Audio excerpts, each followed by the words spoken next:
All right, lesson 91, multiplicative property of inequalities. So when we multiply and we're using inequalities, these are inequalities, right? The less thans and the greater thans.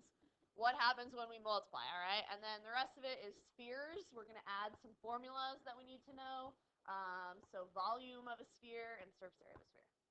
So multiplication rule with equations versus inequalities. All right, so we have two true statements right here, right? 2 plus 3 is definitely 5, and 8 is definitely bigger than 5, right, for an inequality. So this is an equal sign, this is an inequality. What happens if we multiply both sides of the equation and the inequality by -2? So let's say I multiply each side here by -2. So on the left-hand side, I get -10. On this side, I'm going to distribute. I get -4 minus 6. And this results in another true statement, right? Yay. All right. On the inequality, let's say that I multiply both sides of the inequality by -2. So I had 8 was bigger than 5. Now I have -16 is bigger than -10. Is that true? Is -16 a bigger number than -10? No, a -16 is actually more negative. Anybody know the big math rule we have to remember when we multiply or divide by a negative and we're doing inequalities? Anybody remember this? What do we have to do? What would make this true, Micaiah? Yes, you have to flip the inequality. This is so important. So it's actually -16 is less than -10. That would be true, right? So if you multiply or divide by a negative, you have to reverse the inequality. Okay? So let's try a problem. When every term on both sides of an inequality is multiplied or divided by a negative number, flip the inequality sign. You don't have to write that down, but it's very important. So let's try it. Solve and graph. -x is greater than or equal to 5. Domain, real numbers. So we really have a -1 here. So to solve the inequality, we're going to divide both sides by a -1. And what I want you to write down in your notes is the word flip. Okay? So I just divided by a negative. If you ever multiply or divide by a negative, we are going to flip the inequality. So now it's going to say x is less than or equal to. So it was greater than or equal to. Now it's less than or equal to. So 5 divided by -1 is -5. All right, so Bethany, solid or open circle on -5? Yeah, we got a solid circle here because it's less than or equal to. And since it's less than, Corey, which way do I shade? Good, these numbers are less than -5, so I'm going to shade left on my number line.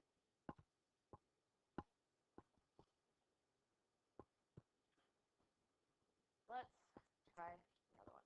This one's hard. This has a few steps. So go ahead and write that down. 2 minus x. And who knows how to read this? What does this actually say, Monica? Yep, is not less than or equal to. So 2 minus x is not less than or equal to 1. Domain integers. Okay, always do the not sign first, okay? That always goes first. So we have 2 minus x. So, Jordan, if something is not less than or equal to, what do we change that to? Yeah, so it flips because of the not sign, and it also gets rid of this equal to part because of the not sign, and then a 1.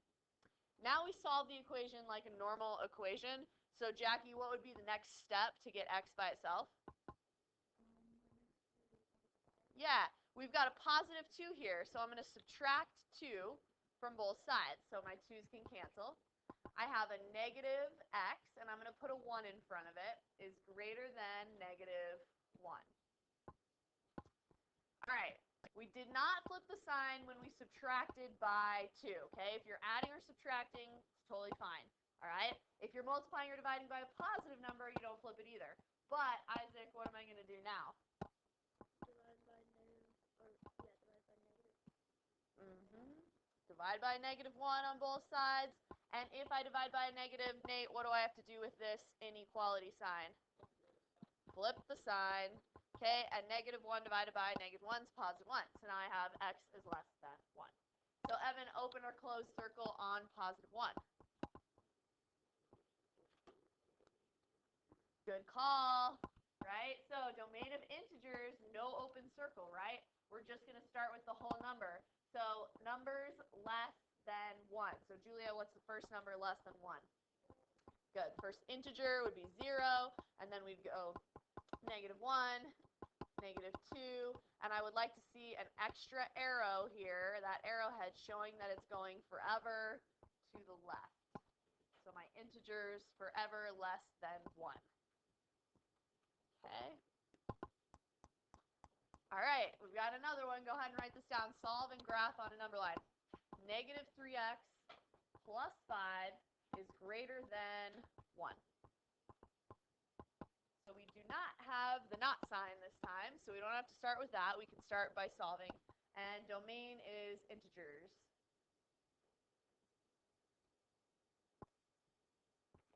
So Alex, what's my first step going to be? Yep. So I have -3x is greater than -4. 1 minus 5 is -4. And Aaron, what's my next step? Yep, divide both sides by -3. Okay, and Sophia, I just divided by a negative. What do I have to remember to do? Yep, we're going to flip this because we divided by a -3. So x is less than 4/3.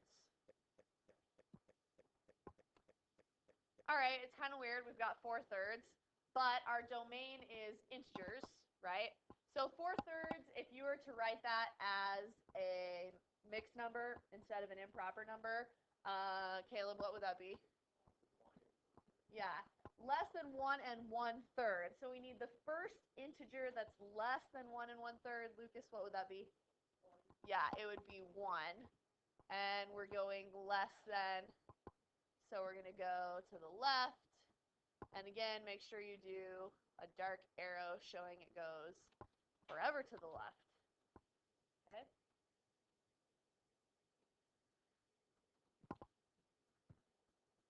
All right, hold on. Before we do this, one quick thing.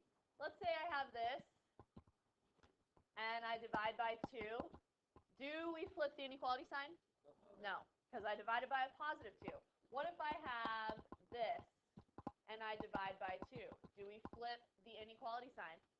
No. Even though it's a -4 divided by 2, you don't flip it. Only if this is a -2, that's when you flip it. Make sense?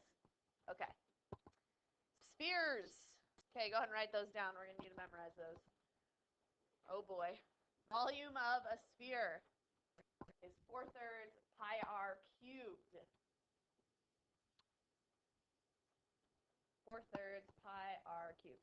So think of volume as cubed, right? So the r is cubed. And surface area, our units are always squared. So think of it as your r squared, right? So 4 pi r squared. Everybody got those? All right. Find the volume of a sphere whose radius is 4 inches. So we start with the formula, 4/3 pi r cubed. I always want you to write the formula down. Then we're going to go ahead and substitute in our r is 4. Show your substitution step. Okay, we have to do one of those things first, and that would be the exponent. So 4 cubed, anybody know that one off the top of their head? Nice, 64. Okay.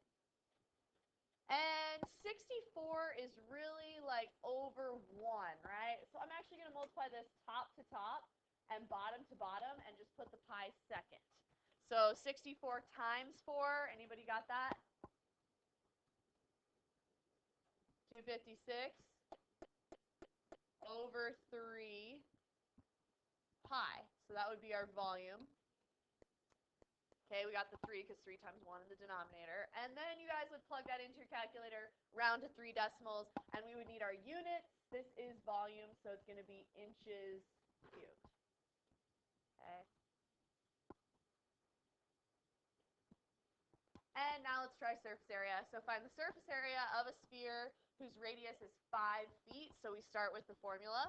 Surface area is equal to 4 pi r squared. So we get 4 pi, and we plug in the 5. Okay, 5 squared is 25. And go ahead and multiply those together. So 4 times 25 is 100. And multiply that out on your calculator, round 3 decimals, and don't forget your units is feet squared, since surface area is always squared. Okay? So those are our 2 formulas. Just a reminder for your test coming up.